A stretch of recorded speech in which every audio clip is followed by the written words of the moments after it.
Martes 8 de marzo del 2022, bienvenidos amigas y amigos a la emisión estelar de Telediario. No es Telediario, es Noticias 7. Ahí se equivocó el prompter. Gracias a quienes nos sintonizan a través de www.eltelegrafo.com.es y a través de nuestras redes sociales. Aquí les vamos a contar las noticias más importantes de la jornada. Revisemos a continuación los titulares. Bienvenidos, bienvenidas.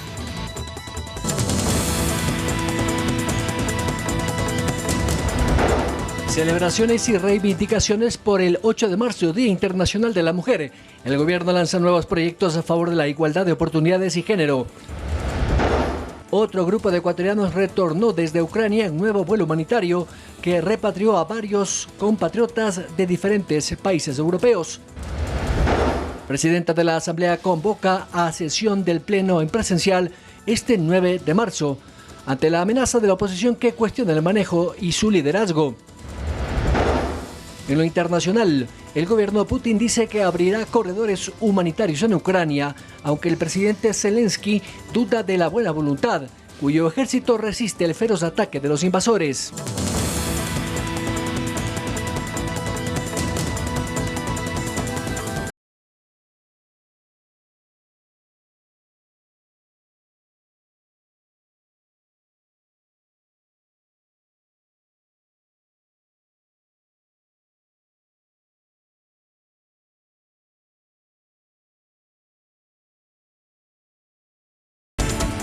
Televidentes, iniciamos con el detalle de la información. Esta mañana el presidente Guillermo Lasso, en su encuentro semanal y habitual con los periodistas, estuvo con dos mujeres y aprovechó precisamente con estas colegas para hablar sobre la conmemoración de la lucha de género en este día, el 8 de marzo.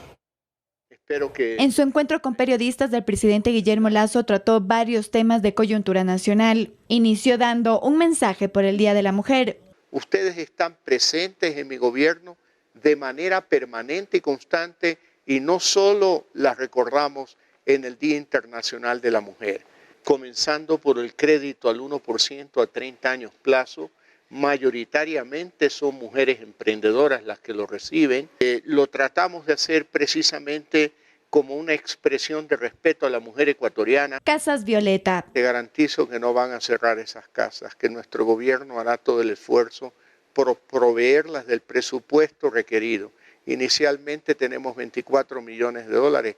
En la medida en que se vayan desarrollando un mayor número de casas de acogida, iremos incrementando el presupuesto. Ley para la interrupción voluntaria del embarazo en caso de violación. Tengo que llenarme de razones para firmar un documento, hacerlo con absoluto sentido de responsabilidad. Lo que les puedo decir es que estoy trabajando, pensando en ustedes, pensando en todos los ecuatorianos, y la próxima semana con mucho gusto haré pública la posición mía respecto de ese proyecto de ley. Situación Asamblea. Apoyos a la institucionalidad del Ecuador, y parte de ese apoyo es respetar la independencia de poderes.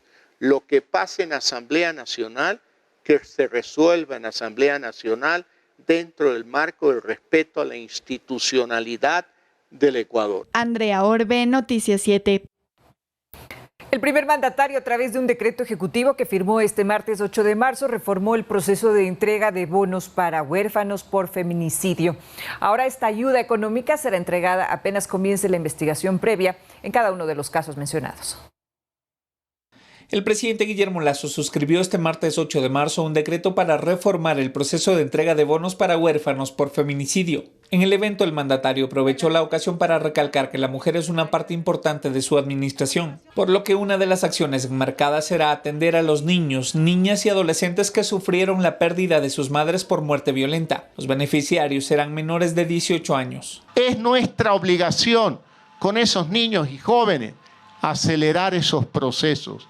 Y así lo estamos haciendo. El primer mandatario señaló también que no es posible que esos hijos huérfanos, además de su dolor, también tengan que padecer una serie de trámites tortuosos para poder vivir con dignidad. Con este decreto, 563 huérfanos que aún viven una odisea por el femicidio de sus madres, recibirán el inmediato apoyo que necesitan para salir adelante.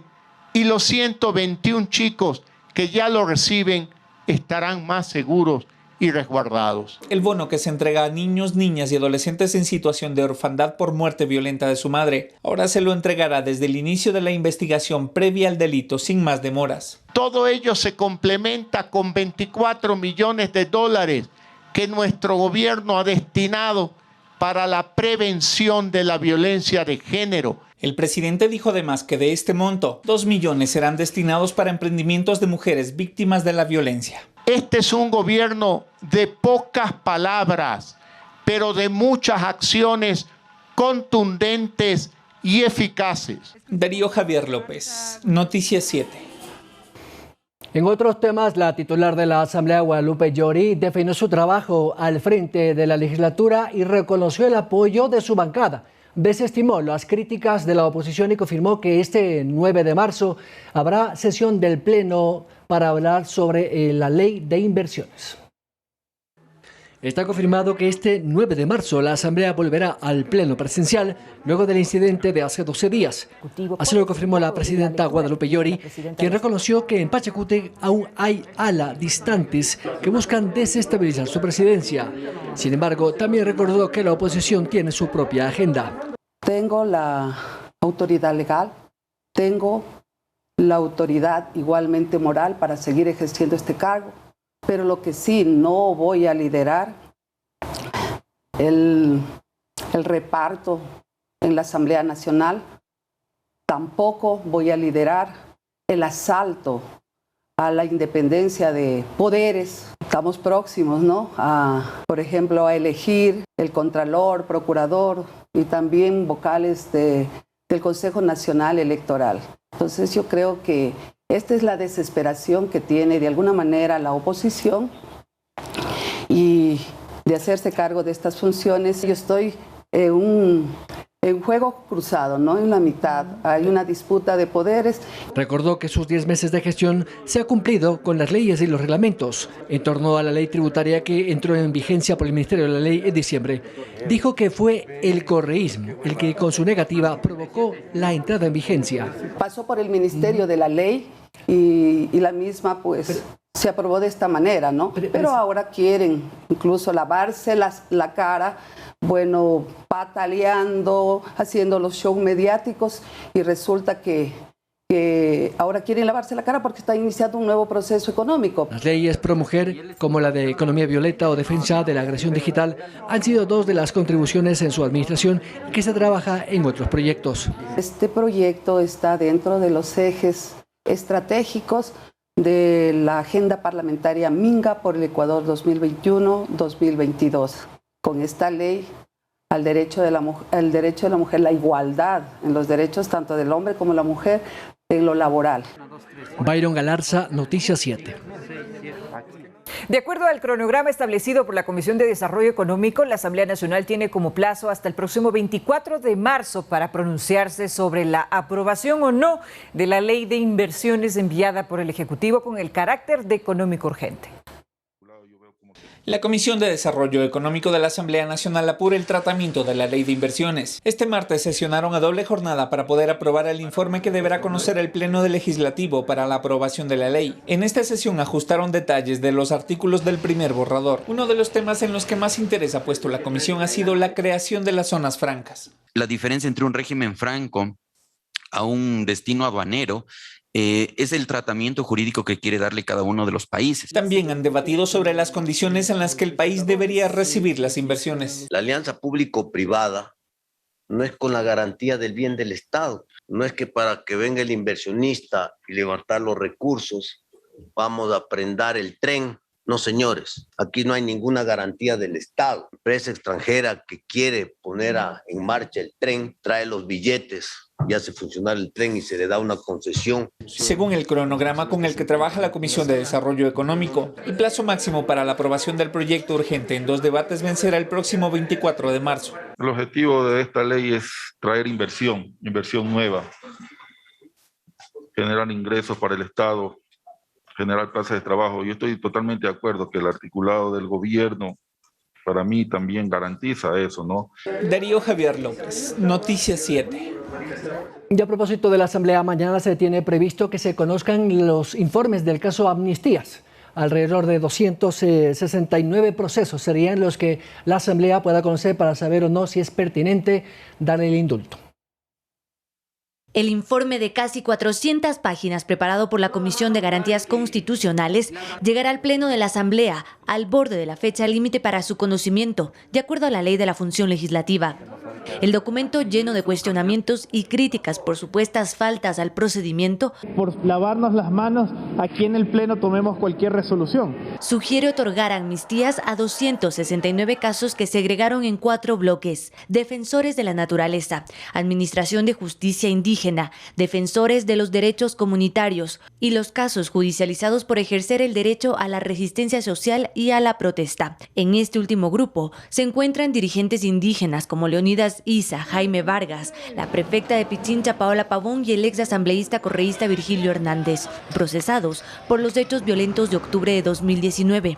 También se toma en cuenta los implicados en la quema de la Contraloría durante esas manifestaciones, pero aseguran que solamente estos representan el 20% del total de los casos en este informe. El 80% son de gente de comunidades. Un altísimo porcentaje de esos comuneros son mujeres, que son madres de familia, pero también están abuelas, mujeres de como 80 años que fueron procesadas y que en este momento están con la angustia de no saber cuál es su destino. Al haberse supuestamente mezclado temas políticos con sociales, hay ciertos asambleístas que sugieren que las amnistías deberán tratarse en bloques y no aprobarse en paquete. Si esto es un inconveniente, se lo verá en los próximos días en el Pleno. Aspiramos dialogar, conversar, llegar a acuerdos con todas y cada una de las bancadas. Los procesos judiciales de quienes sean favorecidos con la amnistía serán archivados automáticamente. Carolina Basante, Noticias 7. Nuevos documentos confirmarían la relación entre Alex Saab con la excongresista Piedad Córdoba, por lo que la Corte Suprema de Colombia ha pedido a la justicia norteamericana autorización para entrevistar al llamado testaferro del chavismo.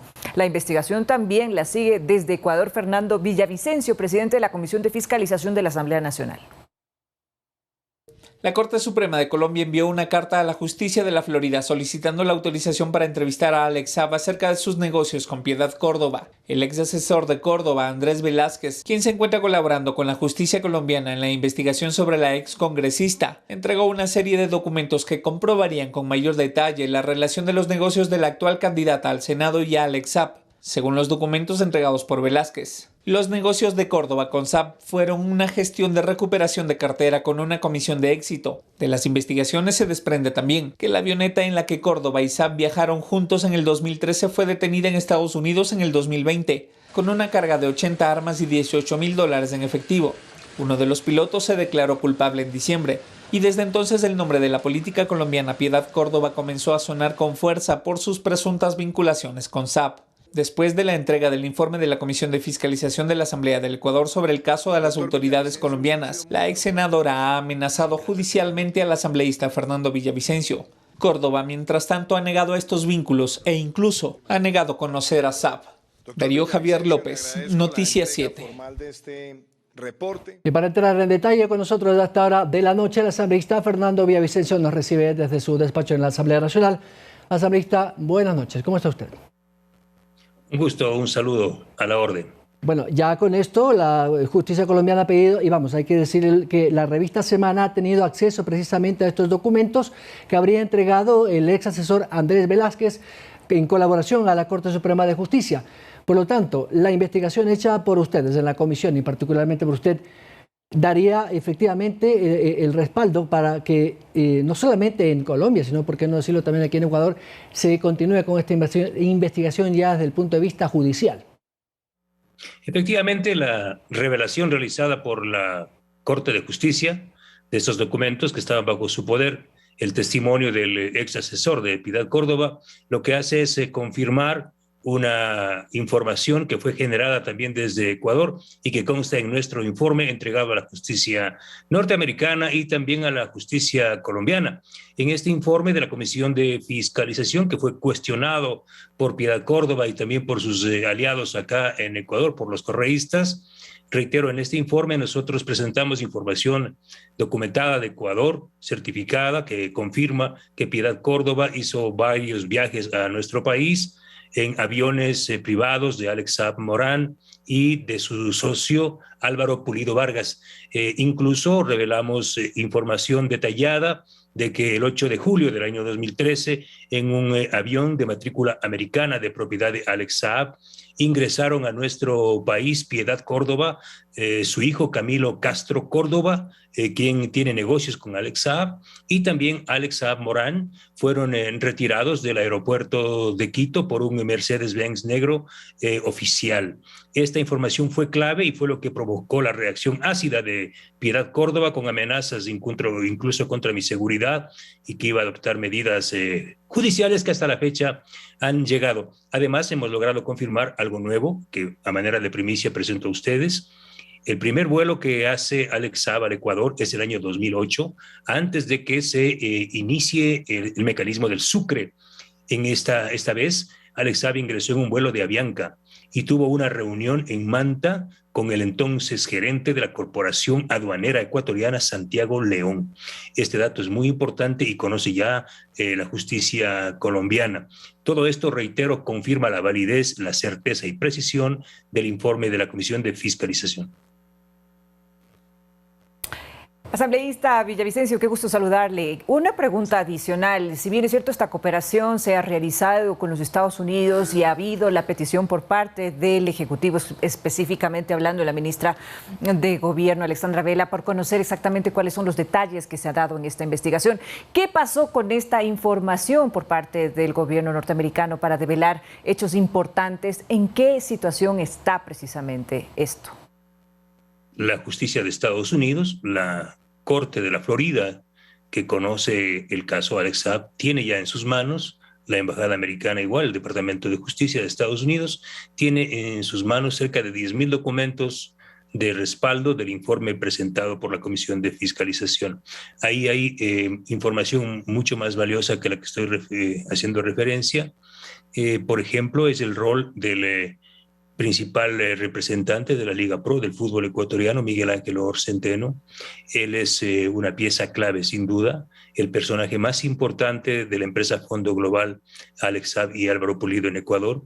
Él, el mismo día, 8 de agosto del año 2016, el mismo día en que se reunía Alex Saab con los representantes del FBI y de la DEA en Colombia, ese mismo día Miguel Ángel Loor solicitaba a Capital One, la casa de valores del Banco Amazonas, que se transfiera 36 millones de dólares a 3 empresas offshore vinculadas a él y 6 millones a su cuenta personal en el Biscayne Capital.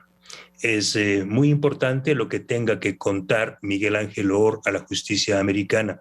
Por esta razón es que muchos políticos ecuatorianos, empresarios e incluso asambleístas están seriamente preocupados, porque entiendo yo que la justicia norteamericana y la embajada norteamericana estaría resolviendo retirar algunas visas a algunos legisladores ecuatorianos. Fernando, de lo que usted acaba de decirnos en primicia, de que Santiago León, expresidente de la Corporación Financiera Nacional, se habría reunido en Manta con el señor Saab, es un elemento nuevo. ¿Va usted a contribuir a la investigación que la Fiscalía ya tiene en torno a esto con estos nuevos documentos? He facilitado esta información a la justicia colombiana ya, porque es un elemento nuevo. Imagínese usted la importancia, cuál era el contacto del señor Alex Saab en el año 2008, cuando era un empresario quebrado. Se supone que quienes facilitaron el ingreso de Alex Saab y el contacto al más alto nivel, una reunión con el principal de la Corporación Aduanera Ecuatoriana, pues tuvo que ser gente con algún nivel de influencia en el gobierno de Rafael Correa. En particular se habla de Piedad Córdoba, muy cercana a Rafael Correa, y de Jaime Sánchez Llanes, el asesor principal de Rafael Correa, hermano de Luis Eduardo Sánchez Llanes, es el socio de Álvaro Pulido en la empresa Fondo Global de Construcción. ¿Qué falta entonces para que se den ya las resoluciones por parte de la Fiscalía? ¿En qué estado está precisamente esta investigación? La Fiscalía de Ecuador, como usted sabe, abrió un una indagación previa por un delito imprescriptible, que es el peculado, porque estamos hablando de que se habría utilizado recursos de la Reserva de Libre Disponibilidad, es decir, los dólares ecuatorianos que fueron adelantados a los empresarios corruptos para realizar este tipo de exportaciones ficticias o sobrevaloradas. La Fiscalía entiendo que está llamando a varios de los exfuncionarios del gobierno de Correa y también a los actuales funcionarios. Está en un proceso de recabar información, a más de la que ya nosotros hemos facilitado. Y entiendo también que estarán, es una información reservada, entiendo que Fiscalía habrá establecido un nivel de acuerdo internacional de cooperación penal internacional con la justicia de Estados Unidos y también entiendo con la justicia de Colombia. Fernando, ¿en qué quedaron esas amenazas del correísmo de alterar un poco el tema de los juicios políticos? Porque evidentemente ellos quieren comerse, en términos figurados, a los miembros del Consejo de Participación Ciudadana, porque vamos, que detrás de eso está lo que todos sabemos, ¿no? Captar los poderes, o mejor dicho, a las autoridades de control. Bueno, hablemos ahí de los negocios de la política y de la política de los negocios, o al revés. Lo que mueve principalmente, lo que agita a estas bancadas para armar una red de conspiración y un presunto golpe en contra del presidente Guillermo Lasso y de la Asamblea, sin duda son estas investigaciones en las que están vinculados importantes empresarios ecuatorianos, banqueros y algunos legisladores. Me refiero al caso Sucre. Y también al caso Petrochina, donde de igual forma aparecen relacionados importantísimos líderes ecuatorianos vinculados a esta trama siniestra de corrupción que significó la entrega de nuestro petróleo a China. Estos son los elementos que están sacudiendo el avispero parlamentario. El desvanecimiento de glosas que pretenden los correístas, la glosa más grande de la historia, 1.223 millones de dólares que el actual Contralor acaba de confirmar en contra de Jorge Glass, PDVSA y otros exfuncionarios del gobierno de Correa por la fallida construcción de la refinería del Pacífico. Son estos negociados que podrían conducir a nuevos juicios penales en contra de altos mandos del Correato y de otros empresarios vinculados a otras tiendas partidistas. Son estas expresiones de lucha contra la corrupción lo que están forzando a estos líderes políticos a desestabilizar a la Asamblea Nacional para tomar el control del Consejo de Participación Ciudadana y poner como Contralor, Consejo de la Judicatura, Consejo Nacional Electoral, etcétera, etcétera, a gente cercana a ellos. Incluso apuntarán más tarde en contra de la fiscal general Diana Salazar. Es decir, este es un pacto siniestro que lo que quiere es fomentar la impunidad en el país. Frente a esa situación que usted acaba de mencionar, asambleísta Villavicencio, ¿usted consideraría entonces que la muerte cruzada, por ejemplo, es una alternativa? ¿Y cómo califica el trabajo que ha desempeñado la presidenta de la Asamblea, Guadalupe Llori? Yo he sido uno de los principales críticos de la presidenta Guadalupe Llori, usted sabe. Pero una cosa es ser crítico y otra muy distinto es convertirse en un golpista o en un agente de intereses que pretenden desestabilizar este país. Me refiero exactamente al rol del Partido Social Cristiano y un grupo de Pachacuti que actúan como lazarillos de Rafael Correa, porque quienes manejan toda la banda, me refiero a los instrumentos, son los correístas y lastimosamente con el dolor del alma el Partido Social Cristiano se ha puesto a bailar a ese ritmo. Reitero, una cosa es ser crítico y otra es desestabilizar al mando actual de la Asamblea de la forma como ellos pretenden hacer. Hace días yo descubrí y revelé un documento que prepararon estas bancadas que pretendían en el Pleno con 70 votos obligar al presidente de la Comisión de Fiscalización a adelantar el juicio político al Consejo de Participación Ciudadana, violando de forma torpe la ley orgánica de la función legislativa, que marca claramente los tiempos de cada juicio y el orden. Juicio que se tramita, sale y entra el otro juicio. El juicio al Consejo de Participación Ciudadana estará previsto aproximadamente para el mes de julio, de acuerdo con el cronograma establecido por los otros juicios. Yo jamás me iba a prestar a ello. Por eso les he dicho, si quieren hacer el trabajo sucio, vengan y hagan ustedes el trabajo sucio. El momento en que eso pase, yo renunciaré a la presidencia de la Comisión de Fiscalización porque no me voy a prestar para estas acciones desestabilizadoras. Fernando, muchas gracias. Estamos contra el tiempo. Muy gentil. Gracias a ustedes. Buenas noches. Gracias al presidente de la Comisión de Fiscalización de la Asamblea Nacional, Fernando Villavicencio, con estos reveladores datos que nos ha dado. Nos vamos a la pausa. Al volver, en Ecuador, miles de mujeres se han movilizado para conmemorar el 8M, el Día Internacional de la Mujer. Esto es Noticia 7.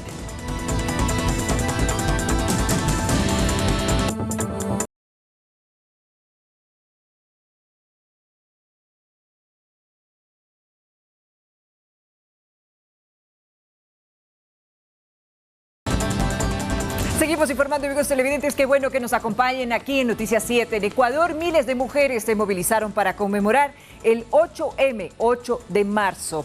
Las marchas organizadas por grupos feministas fueron apoyadas por organizaciones de mujeres indígenas y también de familiares de personas desaparecidas. Veamos las imágenes.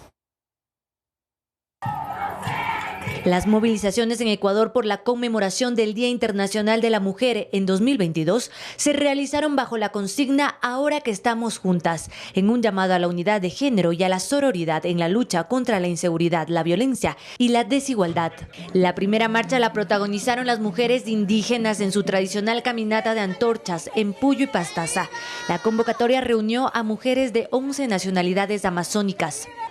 En Cuenca, decenas de personas se movilizaron, entre ellas familiares de víctimas de femicidio, que presentaron el proyecto Flores en el Aire, una iniciativa visual en el que se rescata la memoria de las mujeres asesinadas. Esta iniciativa pone bajo la lupa las cifras de violencia de género. En Ecuador, desde que el delito de femicidio se tipificó en el COIP en 2014, 1.338 mujeres han muerto de forma violenta, según datos del Consejo de la Judicatura. Esta realidad ha obligado en otras ocasiones al movimiento feminista a salir a las calles. En este año, además, exigen la reivindicación de derechos, la igualdad salarial, la equidad laboral, la responsabilidad compartida en el hogar y también la maternidad voluntaria.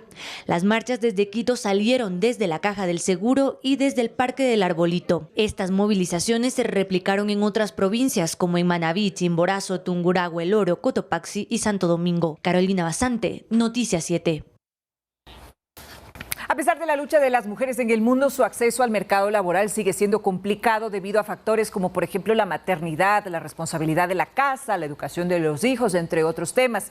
En la siguiente nota, amigos, les dejamos un diagnóstico con cifras del INEC para saber precisamente en qué situación están las mujeres ecuatorianas o estamos las mujeres ecuatorianas con respecto a nuestras oportunidades laborales. Veamos. En el 2021, la tasa de empleo adecuado por el caso de los hombres fue de 37.8% frente al 25.5% de la tasa de mujeres. De acuerdo a la categoría de empleo, en el 2021, la tasa de ocupación de los asalariados hombres fue del 53.2% frente a la tasa de mujeres de apenas el 37.5%. Según los encargados de los datos de la encuesta, la realidad de las mujeres en el sector rural es distinta. Que son indígenas y que corresponden a grupos de 18 a 29 años son las que tienen peores condiciones. Según las cifras de la misma encuesta, en lo que tiene que ver con la distribución de población ocupada por rama actividad según el sexo, los datos son: el 29.7% de las mujeres trabajan en la agricultura, mientras que el 32.9% de los hombres se dedican a esta actividad. El 15.5% de los hombres trabajan en el comercio, mientras que el 22.8% de las mujeres se dedican a esta actividad. Elementos como estos, aseguran, provocarían que los salarios entre hombres y mujeres sean distintos. Mientras los hombres ganan $476, las mujeres ganan $391 mensuales. Según el diagnóstico sobre la situación de pobreza y la participación de las mujeres en el mercado laboral ecuatoriano realizado por Gloria Camacho, la mujer aún tiene que luchar contra la cultura machista para hacerse de un espacio laboral por los prejuicios de la maternidad, entre otros. Y aunque la situación ha mejorado un poco, pero con el paso del tiempo, asegura, la mujer sufre los mismos problemas, pero con diferentes desafíos. Entonces, las profesiones que se feminizan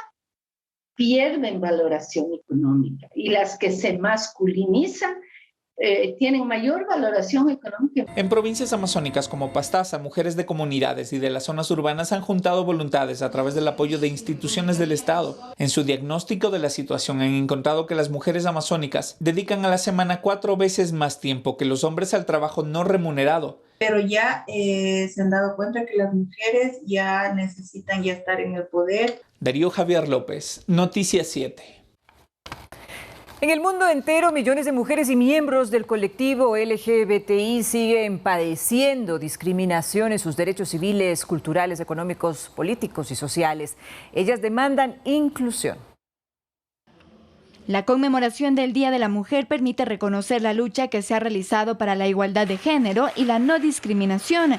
Sin embargo, en el mundo entero, millones de mujeres y miembros del colectivo LGBTIQ+ siguen padeciendo discriminación en sus derechos civiles, culturales, económicos, políticos y sociales. Todavía vemos que tanto mujeres como los transgénero, siempre hay discriminación y hay doble discriminación. Sufrimos la misma discriminación, violencia e incluso asesinatos que las mujeres cisgéneros. Sufrimos las mujeres trans. Muchas mujeres, entre ellas las transgénero, las de género diverso y las intersexuales, se enfrentan a formas complejas de discriminación. Incluso a veces hasta no nos quieren atender. Fingen estar ocupados, fingen que no tienen turnos. O sea, sí, todavía hay en esta sociedad que estamos luchando para poder tener una buena atención, para poder tener un buen trabajo. No hay todavía una salud pública que pueda justamente ajustarse a los procesos transicionales de las personas trans. Eso sería una cosa, por ejemplo. En el Ecuador hay cifras que demuestran la violencia en contra de las mujeres trans. La Asociación Silueta X, a través del Centro Psicotrans de Quito, registró 15 asesinatos LGBTIQ+ en todo el país.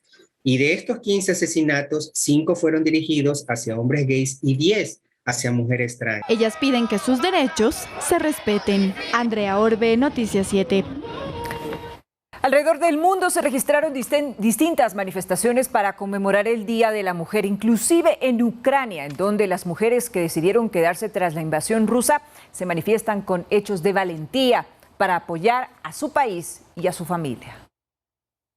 Alrededor del mundo, millones de mujeres se movilizaron para conmemorar el Día Internacional de la Mujer. En Chile, decenas de mujeres protagonizaron la protesta denominada Lunes Feminista, que incluyó el single Un violador en tu camino, mientras que en Colombia las protestas feministas protagonizaron hechos violentos al vandalizar la fachada de una radio en Bogotá. En España, el gobierno lanzó una campaña titulada In Spain We Call It Igualdad y miles de mujeres se movilizaron en distintas ciudades del país. En Ucrania, la conmemoración de este año es particularmente diferente debido a la invasión rusa. Miles de mujeres se han visto obligadas a abandonar sus casas, pero otras que permanecen en su país encuentran la forma de apoyar a la lucha contra Rusia. Las mujeres valen igual que los hombres.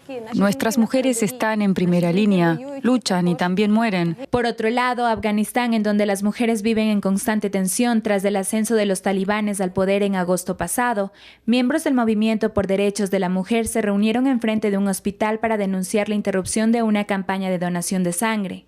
Estamos preocupadas por desaparecer de nuestra sociedad y por regresar a los tiempos de 20 años para atrás. Amnistía Internacional hizo un llamado para eliminar el deterioro del respeto a los derechos de las mujeres y la igualdad de género, generado por la pandemia y las guerras en Medio Oriente y Europa del Este.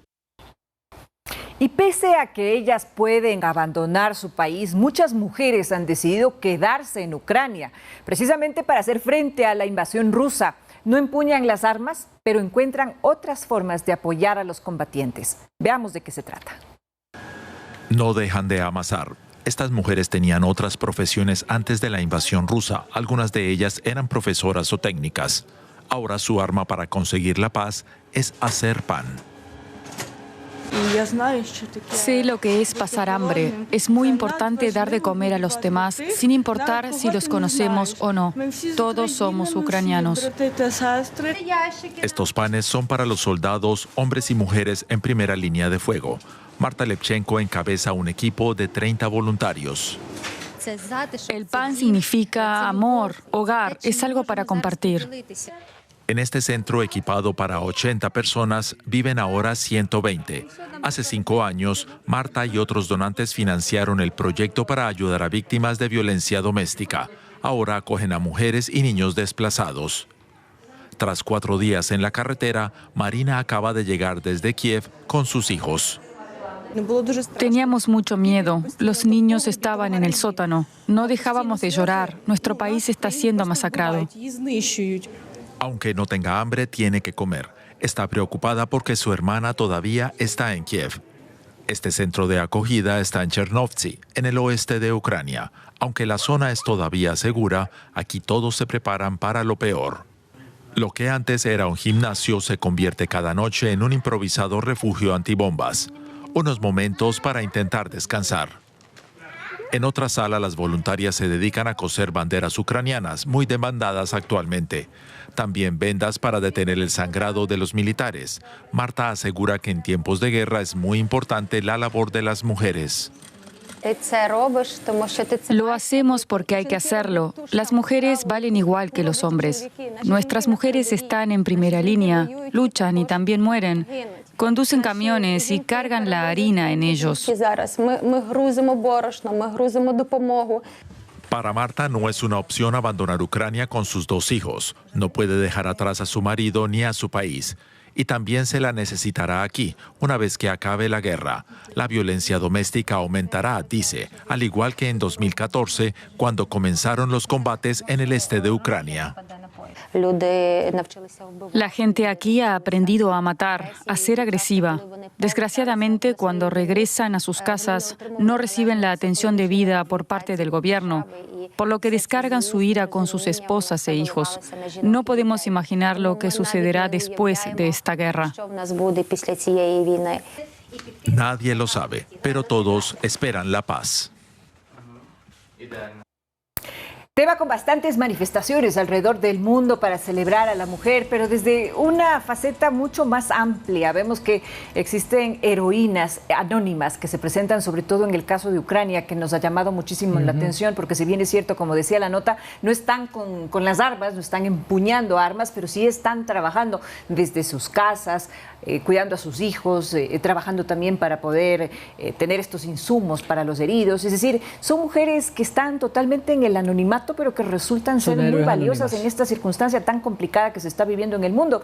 Y también vemos circunstancias complicadas aquí en nuestro país, en realidad, donde vemos una agresión hacia la mujer de género, ¿no? Y la violencia complicada intrafamiliar, sobre todo, que es todavía un peso muy difícil de erradicar en la sociedad ecuatoriana, ¿no? Así es. De todas maneras, desde aquí, desde este estudio, queremos hacer nuevamente un homenaje muy especial para las mujeres luchadoras que en este día tienen que recordar esta reivindicación de la que somos parte. Por supuesto, eso es parte también de la cultura, el cambio cultural de todos. Pero vamos a cambiar de tema, nos vamos a algo más doméstico.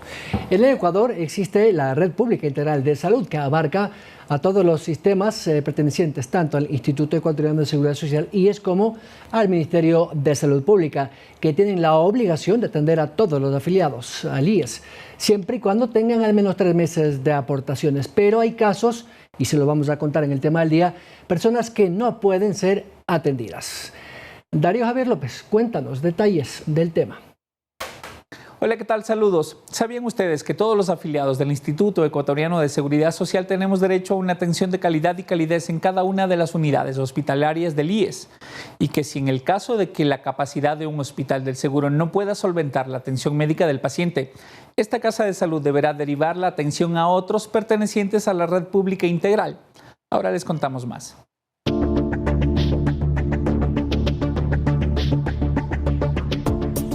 Cicibel es afiliada al IES y empezó a ser tratada por un malestar en su cuerpo hace unos meses en el Hospital Carlos Andrade Marín de Quito. Al poco tiempo fue diagnosticada con cáncer y de inmediato el hospital y sus familiares empezaron a gestionar la derivación a Solca, casa de salud especializada en el tratamiento de esta enfermedad. ¿Qué tuvo que hacer? Para la transferencia me pidieron mi copia de la cédula, la epicrisis, la historia clínica y luego ya cuando estaba lista la transferencia, me dijeron que se habían comunicado con la trabajadora social de Solca. Las derivaciones del Instituto Ecuatoriano de Seguridad Social a prestadores de salud privados son un mecanismo de atención prioritaria a los pacientes asegurados. y tiene que ver principalmente porque los hospitales de la red integral de salud no cuentan en ese momento con el espacio para recibir a un paciente o porque la persona necesita un tratamiento especializado para su enfermedad. El Hospital del Seguro San Francisco al norte de Quito, por ejemplo, es una casa de salud de segundo nivel de complejidad. Aplica la derivación. La derivación siempre comienza con el pedido del médico tratante. El médico tratante indica muy bien, no podemos hacerlo aquí. Derivar a un paciente a otra casa de salud del Seguro o del Ministerio de Salud Pública es parte de la estructura de atención que tiene el Instituto Ecuatoriano de Seguridad Social. En Quito, según Carlos Burneo, hay alrededor de 40 clínicas, hospitales y centros de rehabilitación con los que el IES tiene convenios y de los que Cecibel y muchas personas han sido beneficiadas. Allá es muy buena la atención. Médicos, auxiliares, enfermeras, he estado ahí ya 2 veces hospitalizada. El director del Hospital San Francisco reconoce la obligación del IES de atender a los afiliados, pero asegura que decisiones de anteriores gobiernos respecto del trabajo del seguro han complicado la prestación de servicios médicos. Cosas de nuestra vida nacional hicieron que algún día alguien diga muy bien, de aquí en adelante comienzan a atender a los hijos menores de 18 años, a las mujeres de los... Y eso creó un problema grave de financiamiento para el sistema. Entonces, ¿qué sucedió? Que con el aporte de 3 millones de afiliados, toca atender a 9 millones de personas. Según el director del Hospital San Francisco del IES, ningún hospital de la red pública integral puede negar la atención médica a un paciente en casos de emergencia, aunque también señala que para otro tipo de requerimientos médicos el afiliado tiene que estar al día en sus responsabilidades económicas. Yo no creo que se le niegue aquí atención a nadie. Es más, hay pacientes del ministerio que llegan, que por su estado no pueden ser diferidos. Se los coloca como pacientes Ministerio de Salud Pública. Se los atiende y luego el IES le pasa la cuenta al ministerio. Lo mismo sucede, asegura, con las personas que han sufrido accidentes de tránsito o mujeres que están en labor de parto. En el ejemplo práctico, es una dama que llega en expulsivo, la atendemos aquí. No hay nada más que hacer. Los hospitales del IES tienen la obligación de atender cualquier tipo de emergencia. Cualquier tipo de emergencia. Luego veremos las derivaciones. Pero también asegura que hay casos que no son de emergencia, por lo que la persona debe presentar la documentación que lo identifique como afiliado IES y si tiene derecho o no a la atención en los hospitales del seguro. Por ejemplo, se me ocurre una empresa que no ha pagado los aportes de sus empleados. No se lo puede atender a no ser que sea una emergencia. Entonces ahí hay que pedirle que hable con el dueño de la empresa y se ponga al día. En Quito, según el doctor Carlos Burneo, el IES tendría convenios con alrededor de 40 clínicas, hospitales y centros de rehabilitación privados a donde se derivan a los pacientes que, como hemos explicado, necesitan atención en alguna especialidad o porque los hospitales del IES no tienen el suficiente espacio.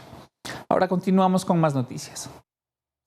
Muchísimas gracias a nuestro compañero Darío Javier por ese informe tan completo. Cuando regresemos, amigos, Ucrania comenzó a evacuar a los primeros ciudadanos que aún están en medio de la guerra. Les tendremos los detalles de esta y otras informaciones al regresar. No se vayan, ya volvemos.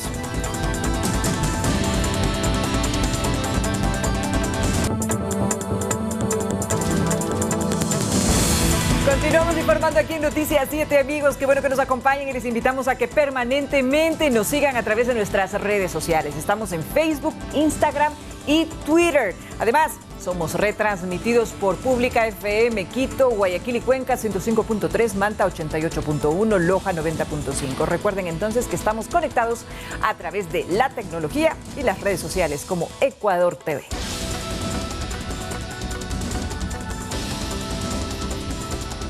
Cambiamos de tema, y es que 7 ecuatorianos que todavía permanecen en Ucrania han logrado salir por el denominado corredor humanitario que han abierto los militares rusos en un acuerdo, por lo menos parcial, con el ejército de Ucrania, en el que han salido, como hemos dicho, varios ucranianos, pero también los ecuatorianos.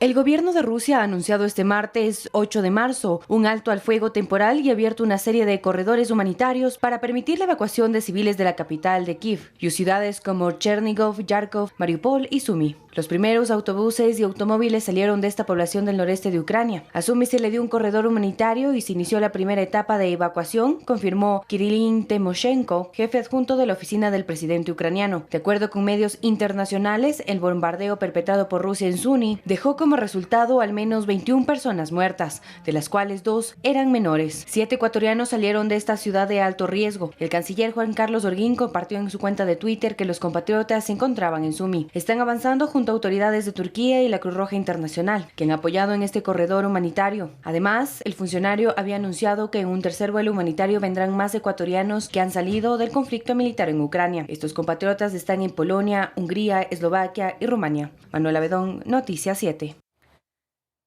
Y la guerra de Ucrania le pasa factura a Cuba, mientras que Chile se prepara para la posesión del nuevo presidente Gabriel Boric. Le contamos más en el siguiente resumen de Noticias Internacionales a continuación. El turismo en Cuba se ha visto afectado por las sanciones impuestas a Rusia luego de la ofensiva lanzada por el Kremlin en Ucrania. El cierre del espacio aéreo europeo a los aviones rusos provocó la cancelación de los vuelos entre Moscú y La Habana, que se había convertido en el principal ingreso de la industria turística de la isla. Desde el pasado 28 de febrero, todos los viajes a Cuba, República Dominicana, México y Venezuela fueron cancelados. No se conoce con certeza la cifra a la que asciende la afectación económica, pero se estima que será millonaria. El presidente electo de Chile, Gabriel Boric, asumirá la jefatura del Estado como uno de los principales abanderados de una nueva izquierda latinoamericana el próximo 11 de marzo. Boric llega al poder como el segundo presidente más joven de la historia de Chile. La ceremonia de traspaso de mando se realizará en el Congreso Nacional en el Salón de Honor. Este evento contará con todas las medidas de bioseguridad, permitiendo el ingreso de 500 personas al acto, incluido el presidente Guillermo Lasso. Venezuela atraviesa la tasa de inflación al valor más bajo desde el 2014. Los precios al consumidor cayeron desde febrero al 2,9%, considerándose como la cifra más baja en 8 años, según el Banco Central del país. Desde mediados del año pasado, el gobierno de Nicolás Maduro realizó recortes en el gasto de la moneda bolívar como forma de estabilizar el cambio de bolívar a dólar e intentar reducir la inflación. Sin embargo, el país bolivariano sigue teniendo la inflación más alta del mundo. La vía Loa Santo Domingo continúa presentando deslizamientos de tierra. Los usuarios se quejan en redes sociales por el mal estado de la vía. Hasta ahora está cerrada, por lo menos hasta mañana a primera hora.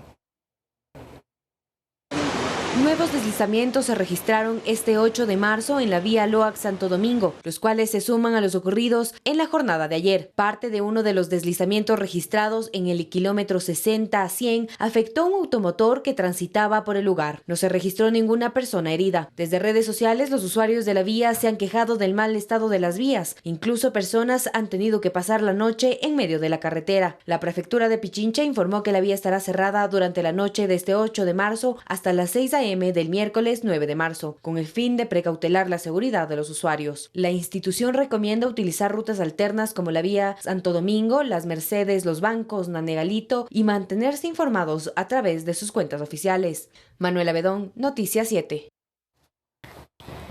Y de esta forma nosotros les decimos muchísimas gracias, amigos, por habernos acompañado. Mañana a las 7 horas en punto con más noticias para todos ustedes. Y por supuesto los protagonistas de la jornada.